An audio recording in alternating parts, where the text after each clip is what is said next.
नमस्कार दोस्तों, मैं महिपाल सिंह लामरोर, सहायक आचार्य राजकीय विधि महाविद्यालय भीलवाड़ा आपका आज के इस ई व्याख्यान में हार्दिक स्वागत और अभिनंदन करता हूं। दोस्तों, आज हम भारतीय संविधान अधिनियम 1872 की धारा 48 या सेक्शन 48 के बारे में चर्चा करेंगे और ये वचन के पालन के समय और स्थान से संबंधित है कि संविदा का वचन पालन का समय और स्थान क्या रहेगा और वचनदाता और ग्रहीता के प्रति दोनों के एक दूसरे के प्रति क्या दायित्व रहेंगे। तो आइए देखते हैं धारा 48। अमुक दिन पर पालन के लिए आवेदन उचित समय और स्थान पर किया जाएगा। अमुक दिन पर पालन के लिए आवेदन उचित समय और स्थान पर किया जाएगा। जबकि किसी वचन का पालन अमुक दिन पर किया जाना है, जबकि किसी वचन का पालन अमुक दिन पर किया जाना है और वचनदाता ने ये भार अपने ऊपर न लिया हो और वचनदाता ने ये भार अपने ऊपर न लिया हो कि वह वचनदाता के आवेदन के बिना उसका पालन करेगा।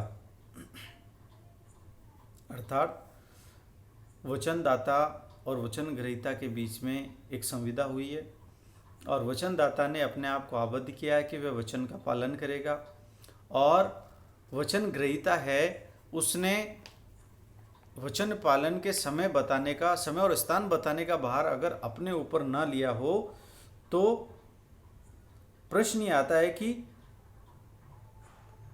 पालन कब और कैसे किया जाएगा। तो यहाँ बताया गया है कि वह वचन ग्रहीता के आवेदन के बिना उसका पालन करेगा। यानी वचन ग्रहीता उसे कुछ नहीं कह रहा है लेकिन वह उसका पालन करेगा, तब वचन ग्रहीता का ये कर्तव्य है। वचन ग्रहीता ने वचनदाता को समय और स्थान नहीं बताया है कि वह वचनदाता अपने वचन का पालन कब करे। तो यहाँ पर विधि ये बता रही है कि अब समय और स्थान बताने का कर्तव्य वचन ग्रहीता का है और एक कर्तव्य और है कि वह पालन के लिए आवेदन उचित स्थान पर और कारोबार के प्रायिक घंटों के भीतर करे। यानी वचन ग्रहीता वचनदाता को ऐसे समय और स्थान पर वचन पालन के लिए बाध्य नहीं कर सकता है जो कारोबार के प्रायिक घंटों के भीतर न आते हों। यानी जब वचन ग्रहीता ने वचन पालन का भार अगर अपने ऊपर ना लिया हो समय और स्थान बताने के संदर्भ में, तो जब वचन दाता चाहे तब अपने वचन का पालन कर सकता है और वचन ग्रहीता का ये कर्तव्य है कि वह वचन दाता को पालन के लिए आवेदन उचित स्थान और कारोबार के प्रायिक घंटों के भीतर करे, जिससे वचन दाता के लिए वचन का पालन करना आसान हो जाएगा और वह अपने वचन का पालन बिना किसी बाधा के कर सकता है। स्पष्टीकरण आया है यहाँ पर और स्पष्टीकरण में ये कहा गया है कि उचित समय और स्थान। तो यहाँ हमने पूर्ववर्ती धारा में भी अध्ययन किया था कि उचित समय और स्थान क्या होगा, ये तथ्य का प्रश्न होगा। अब हम आगामी धारा का अध्ययन करते हैं और हमारी आगामी धारा है धारा 49 या सेक्शन 49। वचन के पालन के लिए स्थान जहाँ की पालन के लिए आवेदन ना किया जाना और कोई स्थान नियत ना हो। जबकि किसी वचन का पालन वचन ग्रहीता के आवेदन के बिना किया जाना हो, जबकि किसी वचन का पालन वचन ग्रहीता के आवेदन के बिना किया जाना हो और उसके पालन के लिए कोई स्थान नियत ना हो, तब वचनदाता का कर्तव्य क्या होगा, आइए देखते हैं। वह वचन पालन के लिए युक्तियुक्त स्थान नियत करने के लिए वचन ग्रहीता से आवेदन करे और ऐसे स्थान में उसका पालन करे। अर्थात ऐसी स्थिति जहाँ पर पालन के लिए आवेदन नहीं किया गया है, न तो स्थान बताया गया और न समय बताया गया, तो यहाँ पर कर्तव्य वचनदाता पर आरोपित किया गया है।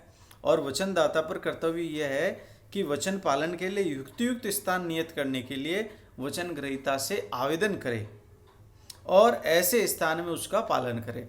अर्थात वचनदाता वचन ग्रहीता से आवेदन करेगा और उसे ये कहेगा कि आप मुझे वह स्थान बताएं जहाँ पर मुझे अपने वचन का पालन करना है, और ऐसा स्थान बताए जाने पर उस स्थान पर अपने वचन का पालन करेगा।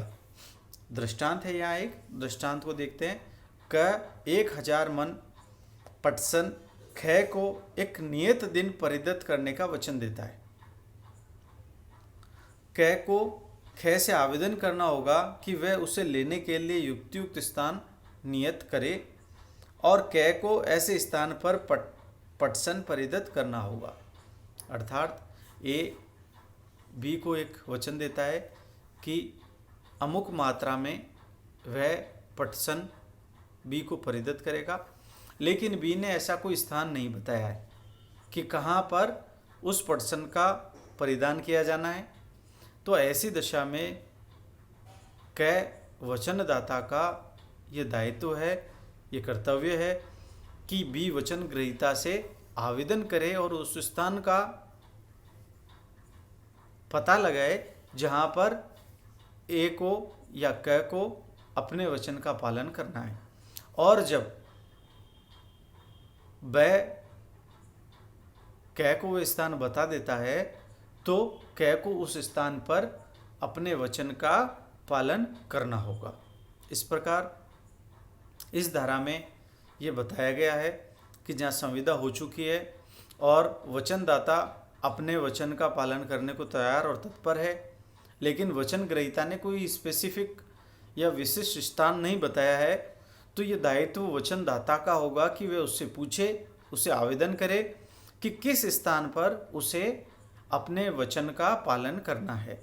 और जब वचनदाता उसे वह स्थान बता देता है तो उसे उस स्थान पर अपने वचन का पालन करके और संविदा को पूर्ण करना है। तो आज के लिए चर्चा को यहीं विराम देते हैं और आपसे अगली व्याख्यान में पुनः भेंट करेंगे। तब तक के लिए नमस्कार।